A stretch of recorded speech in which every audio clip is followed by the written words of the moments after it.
Do final do século III a.C. ao século III d.C., as tropas romanas em campanha construíam um acampamento defendido em seu local de descanso todas as noites, cuidadosamente detalhados e pré-arranjados em sua localização e forma de construção.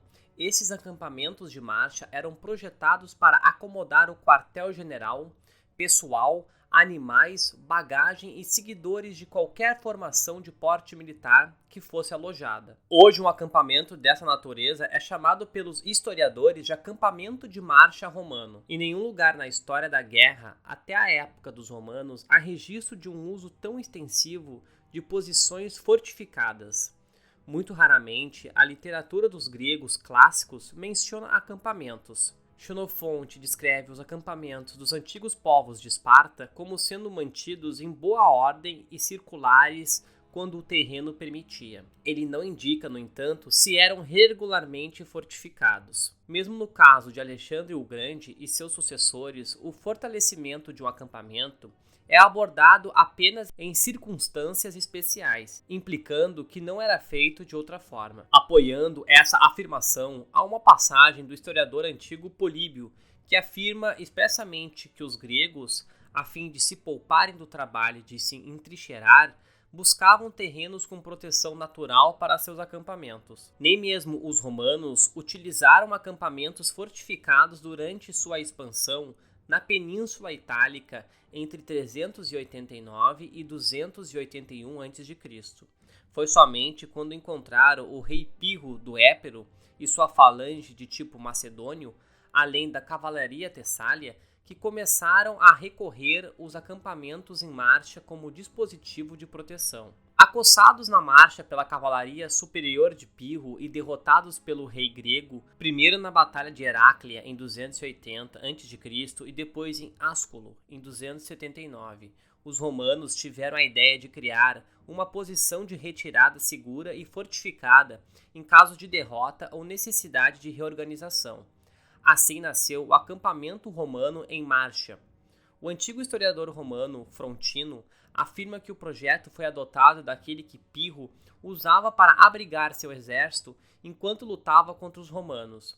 Independentemente de suas origens, os romanos o utilizaram com bons resultados em sua próxima batalha contra Pirro.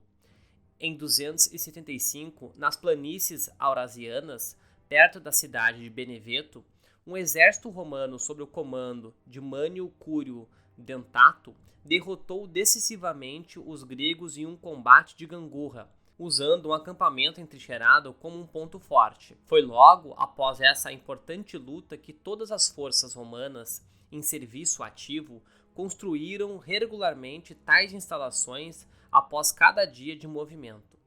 O acampamento em marcha, segundo alguns historiadores militares modernos, privava os exércitos romanos clássicos da mobilidade necessária para conter uma força inimiga e derrotá-la. Para estudiosos do século XX, como J. Fuller e Lyndall Hart, os primeiros proponentes de guerras de movimento rápidas e abrangentes, a prática de entrincheirar-se diariamente durante uma campanha impedia os romanos de alcançar o grau de manobra que lhes permitiria posicionar-se em posições vantajosas para lutar contra seus inimigos no momento e no terreno de sua escolha. Em essência, para Fuller, os acampamentos em marcha reduziam a guerra romana a um ritmo tão lento que se tornava nada mais do que uma guerra de trincheiras móveis. Como resultado, os romanos não apenas estariam em desvantagem tática no campo de batalha, mas também seriam obrigados a assumir sempre a defensiva estratégica e operacional. O estudo da guerra romana, no entanto, refuta a conclusão de Fuller e outros de que o acampamento em marcha era uma pedra de moinho no pescoço de qualquer força militar romana, que automaticamente aprendia a uma postura estritamente defensiva. Estrategicamente, os acampamentos de marcha romanos provaram ser um instrumento militar agressivo. Eles foram projetados especificamente para operações em território inimigo. Seu padrão, que variava de acordo com o tamanho e o tipo de força que acomodava, era altamente intimidador para um oponente. Regimentados em aparência e construção, cada acampamento recém-construído marcava o progresso do exército e enfatizava a implacabilidade de seu avanço. A ação do exército ao construí-lo corroía a moral do inimigo antes mesmo de qualquer combate ter ocorrido. Em suma, os acampamentos de marcha eram uma demonstração pré-arranjada de enorme poder militar. Além disso, esses acampamentos, deixados na esteira de um avanço militar, serviam como uma série de degraus que agiam como bases para o exército e sustentavam seus movimentos. Os acampamentos de marcha, é claro, também tinham valor estratégico defensivo. Eram vitais para o controle das terras conquistadas. Originalmente construídos em terrenos defensivos, muitos foram transformados de locais temporários entrincheirados em posições fortificadas permanentes. Assim, tornaram-se não apenas centros de administração territorial, mas também áreas de concentração de tropas e pontos fortes que protegiam linhas vitais de comunicação. No âmbito tático, os acampamentos de marcha eram essenciais para o sucesso das campanhas militares romanas de diversas maneiras. Como meio de proteção, garantiam às tropas que neles se abrigavam uma segurança psicológica. O comentarista militar romano no final do século IV, Vegésio, escreveu que um acampamento dava aos soldados um lugar seguro, como se estivessem carregando uma cidade murada consigo. Durante a batalha, os acampamentos de marcha eram empregados tanto ofensivamente quanto defensivamente.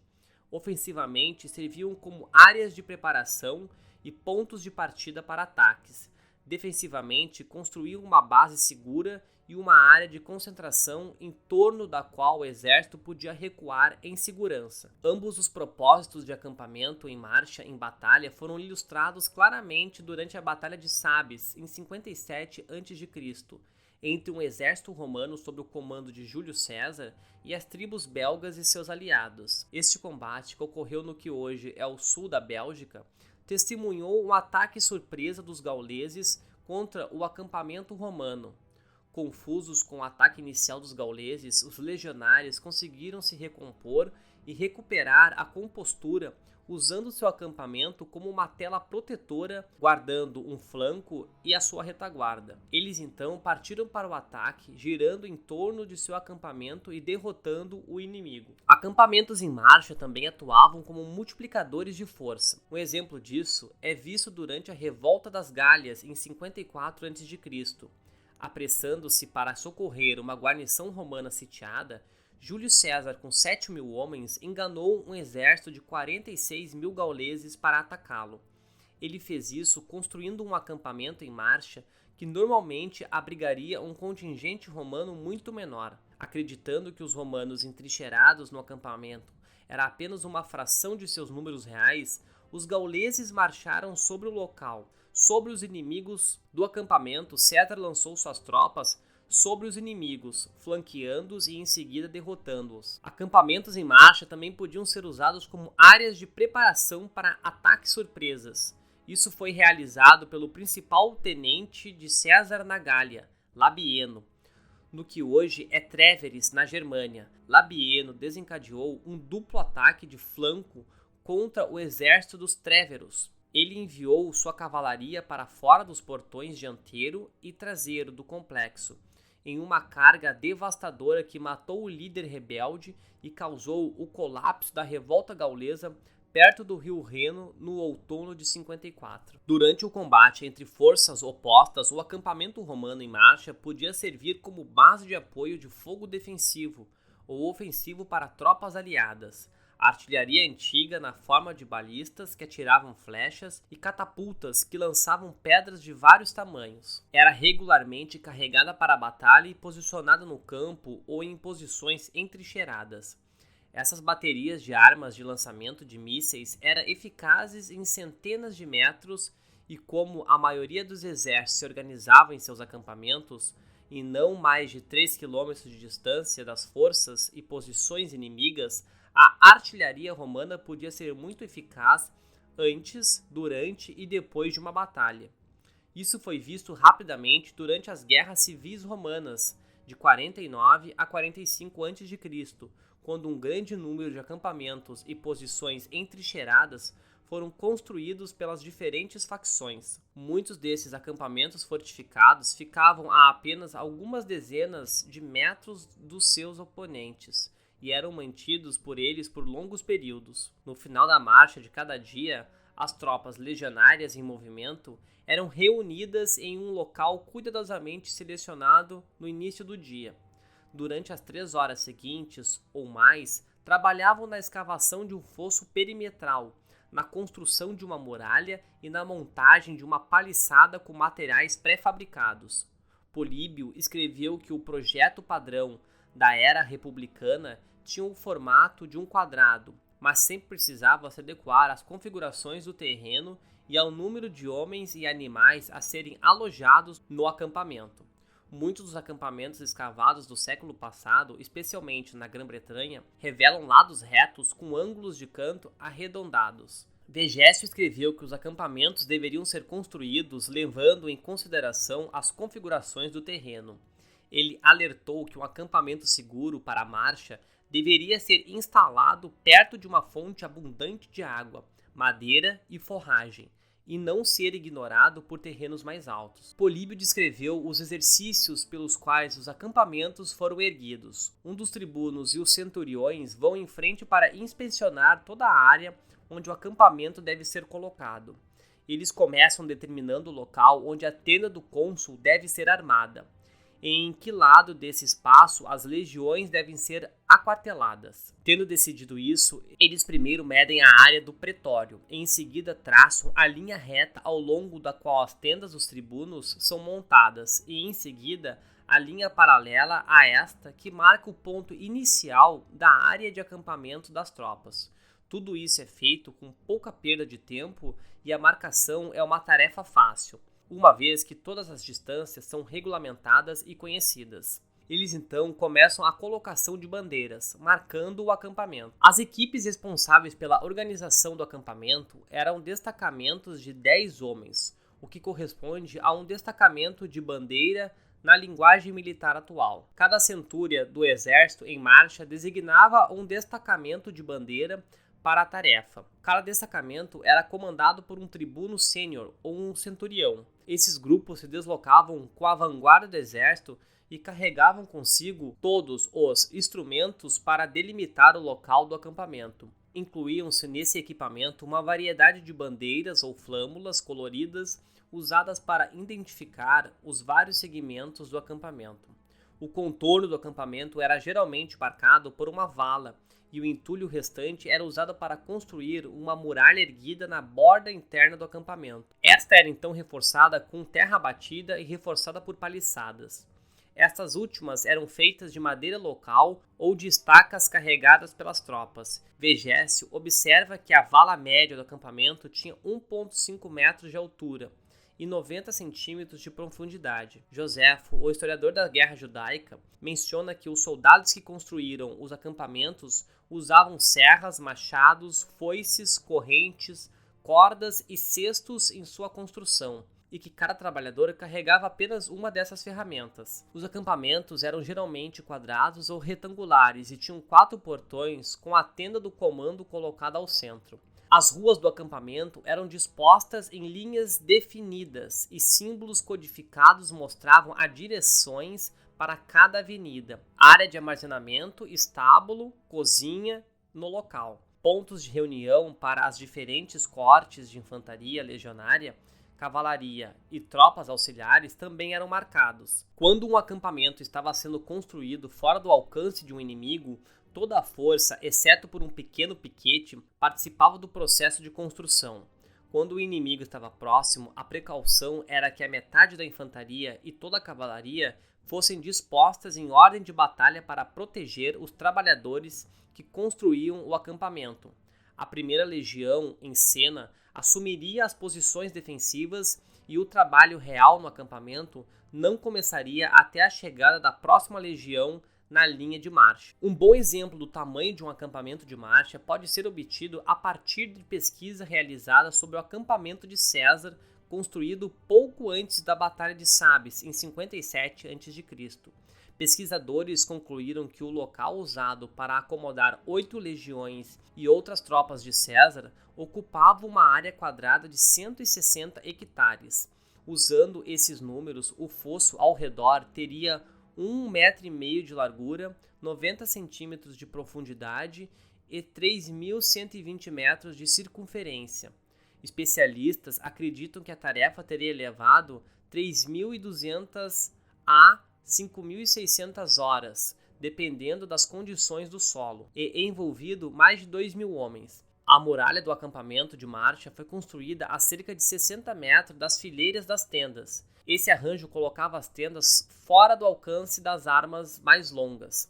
A parte limpa servia como um caminho ao redor do acampamento, bem como um local para posicionar a artilharia do exército. Embora, como observado, os críticos do acampamento em marcha tenham argumentado que essa mentalidade de picareta e pá retardava a mobilidade operacional romana. Os fatos não comprovam isso. A marcha média diária de um exército legionário era de 32 km, uma velocidade tão boa quanto a de qualquer força militar a pé na história antiga ou moderna.